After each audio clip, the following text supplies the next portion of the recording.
இப்போ பேன் வச்சுக்கலாம். இந்த சிக்கன் ஃப்ரை செய்கிறதுக்கு ஒரு 3 ஸ்பூன் அளவுக்கு எண்ணெய் சேர்த்துக்கலாம். பாருங்கள், எண்ணெய் சூடானதும் பொடியை நறுக்கின 2 பச்சை மிளகாய், ஒரு 10 பீஸ் பூண்டு எடுத்து பொடியை நறுக்கியிருக்கேன், இதையும் சேர்த்துக்கலாம். கொஞ்சமாக இஞ்சி எடுத்து பொடியை நறுக்கியிருக்கேன், இதையும் சேர்த்துக்கலாம். ஃபஸ்ட்டு கொஞ்ச நேரம் இதை லைட்டாக வதக்கிடுங்க.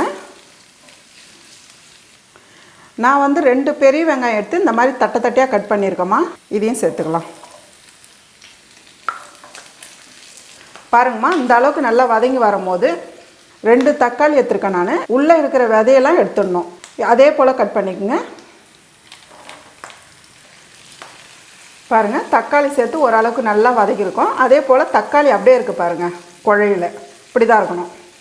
ஒரு குடமிளகாய் எடுத்து அதே போல் தான் கட் பண்ணியிருக்கேன். குடமிளகாய் வந்து லாஸ்ட்டாக சேர்த்துங்கம்மா. கொஞ்ச நேரம் வதங்கட்டும்.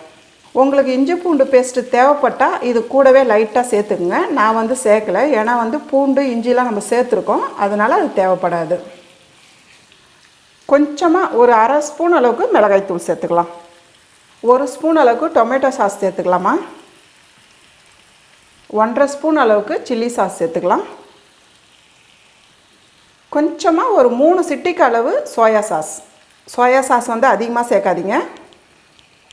நான் வந்து ஏற்கனவே சிக்கனில் கொஞ்சம் உப்பு சேர்த்துருக்கேன், அதனால் பார்த்து சேர்த்துக்கலாம். இதை சேர்த்து நல்லா மிக்ஸ் பண்ணிவிடுங்க. பாருங்கம்மா, நான் வந்து 1/2 கிலோ சிக்கன் எடுத்துருக்கேன். இந்த சிக்கன் நல்லா கழுவிட்டு 1/2 கப்பு தண்ணி சேர்த்து லைட்டாக உப்பு, 3 சிட்டிக்கு அளவு மஞ்சத்தூள் இதெல்லாம் சேர்த்து வேக வச்சுருக்கேன். பாருங்கள், தண்ணி இந்த அளவுக்கு தான் இருக்கணும், ரொம்ப அதிக தண்ணி இருக்கக்கூடாது. இதை அப்படியே சேர்த்துருங்க. இது கூடவே 1/2 ஸ்பூன் அளவுக்கு மிளகுத்தூள் சேர்த்துக்கலாம். பெப்பர் சேர்த்து நல்லா மிக்ஸ் பண்ணிவிடுங்கம்மா. இப்போ வந்து ஒரு 8 நிமிஷம் அப்படியே வேக வச்சா போதும், ஏன்னா நம்ம ஏற்கனவே வேக வச்ச சிக்கன் தான். பாருங்கம்மா, ஒரு 8 நிமிஷம் ஆயிருக்கு, நம்ம பார்க்கலாம். பாருங்கள், நல்லா ஃப்ரை ஆகிருக்கு பாருங்கள். மூடி வச்சுட்டு நடுவில் எடுத்து நல்லா கிளறி விடணும், அப்படியே விடாதீங்க. இவ்வளோ சூப்பராக இருக்குது பாருங்கள். அவ்வளோதாம்மா, நல்ல டேஸ்டான சிக்கன் ஃப்ரை ரெடி.